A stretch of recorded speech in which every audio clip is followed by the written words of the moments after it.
Mais si, c'est très intéressant, puisque quand on vous entend parler, on a l'impression que les chorégies n'ont plus aucun secret pour vous, tellement que vous maîtrisez autant le côté administratif que artistique, que distribution, qu'économique. Euh, En même temps, vous êtes un humain, vous êtes un être humain. Comment ressentez-vous cela au fond de vous? Ah ben, je me pose toujours énormément de questions. On me dit souvent, oh là là, vous êtes très stressé ce soir ou les soirs de spectacle et tout. J'ai dit, vous savez, comment voulez-vous ne pas être stressé? Ah oui, mais on me dit après 30 ans de chorégime, j'ai dit, c'est la même chose que le jour de que les premières chorégies pour moi. Et si ça n'était pas le cas, ça serait très mauvais signe. Parce que ça voudrait dire qu'on n'est pas concerné par la réalité d'un spectacle ou par la réalité de ce qui se passe. Est-ce que vous connaissez, oui, est-ce que vous connaissez l'angoisse à chaque mise à chaque lancement de nouvelles programmations? Est-ce que vous avez Oui, mal au tripes? c'est pas tellement au niveau du lancement de chaque programmation, c'est surtout quand on arrive sur le spectacle lui-même, quand on envoie le chef au pupitre sur une représentation. Même si on espère que le spectacle va se passer dans les meilleures conditions, c'est le but qu'on poursuit, évidemment, l'objectif. On sait un peu comment ça va se passer de par les répétitions déjà qui ont pu intervenir. On jauge déjà un peu ce qu'est l'état d'esprit du spectacle. Mais ce que je rappelle souvent, c'est qu'on est dans le spectacle vivant et que le spectacle vivant est quelque chose d'extrêmement fragile. Et d'ailleurs, c'est ce que je dis parfois à certains spectateurs, jamais le spectacle n'est le même d'une représentation à l'autre, ça n'est jamais la même chose, ce qui est tout à fait normal.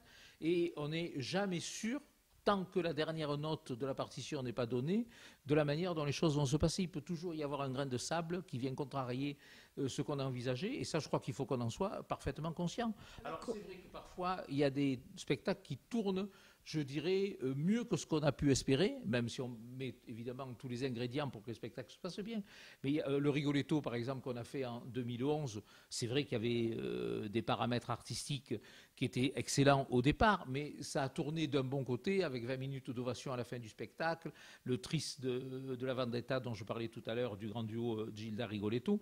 Donc c'est allé très au-delà, très en deçà de ce qu'on pouvait espérer. En revanche, parfois, il y a des spectacles qui se passent moins bien que ce qu'on a espéré, parce que bon, ben, ça a été le cas de la première de Turando l'année dernière, où Alania n'a pas été en forme. Bon, ben, ça arrive, ça, et c'est comme ça. Est-ce que vous dormez bien la nuit des chorégies? Ça, j'ai la chance, quoi qu'il arrive, d'avoir un sommeil formidable. Et c'est peut-être ce qui fait que finalement, les choses marchent bien, parce que c'est vrai que je peux oublier pendant mon sommeil tous les problèmes, même les plus importants qui peuvent exister dans une journée. Je les reprends le lendemain au réveil quand je reprends l'activité. Et ça, c'est pour moi, c'est extrêmement précieux.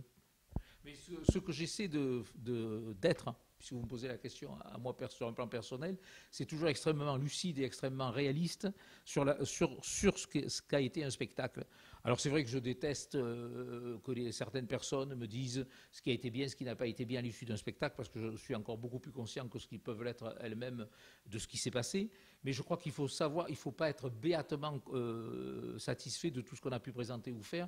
Il faut garder la conscience et la lucidité sur ce qu'a été la réalité du spectacle qu'on a fait. Et c'est comme ça qu'on peut avancer et ne pas s'installer dans une routine qui serait très préoccupante.